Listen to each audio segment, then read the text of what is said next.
name is Leif Gregerson, and this is my second video blog.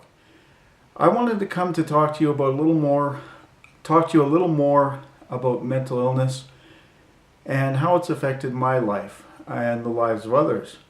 First of all, mental illness is not something that just affects the person who has it. It affects the family, and it affects the friends, and it affects all the people that interact with a person with a mental illness. When you are a person in a family and you get sick, other people have to band together and they have to support and accommodate you. And sometimes this can be very difficult. Fortunately, there are organizations out there, at least here in Edmonton, regarding the families of people with mental illnesses. The Schizophrenia Society has a program for support for people who are parents or family members of schizophrenia. There's a Board of Health Services. The best thing to do probably is to contact a hospital in your area and try for their psychiatry clinic, and just basically ask them, what is out there, not only as supports for the person in our family who's been diagnosed with this, and who's going to need ongoing care possibly for the rest of their lives. And so you want to ask about help for them, and then you also want to ask about help for yourself. Some of the questions I've been asked, nobody's written in and given me any questions, and so I'm just going to sort of talk a little bit about the questions I hear when I do presentations for the Schizophrenia Society. One question is, people are curious often why my hands shake. If you can see that, I don't know. My hands shake a little bit. I think it's mainly due to a medication I take called Depakote, and that is a mood stabilizer. Depakote was a bit of an experimental drug when I first went on it. It had been used effectively with people with epilepsy. Epilepsy is an interesting condition because it has certain relationships to mental illness, although people who are epileptics can be functional. They just have to be very careful because they have seizures.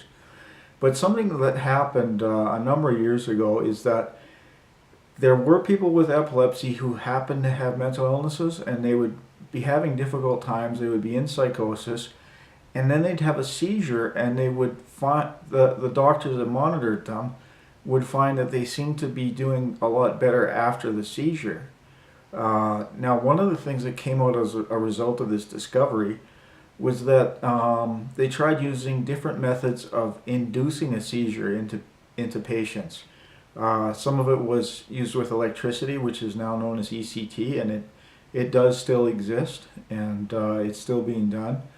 For some people, it's the only thing that will help them, that'll take them out of their condition. Another thing is they found medications that work well with seizures would work well with other illnesses, mental illnesses. I don't want to get into too much about epilepsy, although I have found it to be a fascinating subject. Basically is this medication makes my hand shake, but earlier I was on a medication called lithium, and lithium probably about 20 or 30 years ago was sort of discovered as a miracle drug that could just take people away from their high and low moods and help them with their manic depression. And when I was on the lithium, my hands would shake really bad, and it was so difficult, and I felt very self-conscious about this. I was going to school at the time, and as a result of not communicating with my doctor, of not telling him about it, I went off the medication, the lithium, and I didn't go on anything else to help stabilize my moods. And as a result, I got quite sick, and I ended up in the hospital again. Lithium was no longer an option for me, and I tried a drug called Tegretol. This drug, Tegretol, was basically horrible. It made me so restless and everything, and so I found this drug, Depakote, and it has its side effects, I'll admit. Some of the side effects that have been proven to happen to some of the animals they gave the medication to is they would develop cataracts. And, you know, it's scary to lose your perfect vision. It's scary to have hands shaking. But the fact is, mental illness can be so serious that you want to take your medicine, and you want to accept your side effects because it's so much better to be healthy and to be in a proper frame of mind. I don't know about much other questions I have. I did want to show you something. Myself, I've written these books, Inching Back to Sane and Through the Withering Storm. It's pictures of me on the back there. That's my name, Leif Gregerson. I wrote these books, and actually this one right now I'm in the process of rewriting and having re-edited. I wrote these books and I sell them often when I go out and do presentations for the Schizophrenia Society. There's a lot of people that want to know more about mental illness. There's a lot of people who have problems and they're curious to see if they have a mental illness.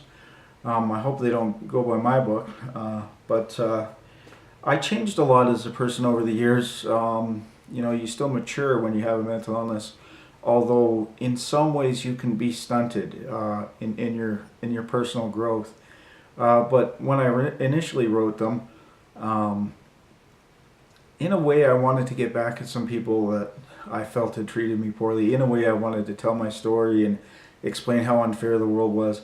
And really that's just a bunch of useless rambling. And so I've been trying to rewrite the book and make it more of a story and make it more of a journey of how basically I started to overcome mental illness, how I came into full recovery. 15 years ago in 2001, I was in a terrible state. I was just coming out of the hospital. Well, I had spent 6 months in the hospital, and living in an institution is a very difficult thing to do. One of the things that bothered me the most was that the nurses were in charge of me, and they often could treat you like a child or treat you poorly, especially in a serious institution like I was in.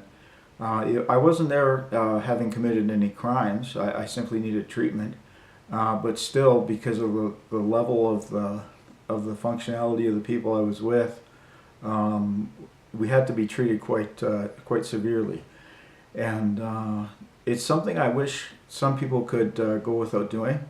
And I want to say that there are a lot of people who, when they learn about their illness, when they go to a doctor, when they are honest with their doctor and get help and get medication and stay on their medication, there's every chance they could lead a normal life and never have to see the inside of a hospital. And that's my goal, is to try and help you, if you suffer, to do that. And if you have already stayed in a hospital, I'd like to try and help you get some tools that could keep you from going back. So that's my video. That's my second video, and I want to thank you for listening. Please do check out my website, edmontonwriter.com. If you're interested in books, you can either contact me at VIKING3082000 at yahoo.com. I'll be putting my address below. You can either contact me through my email or my website, or you can purchase them directly off Amazon.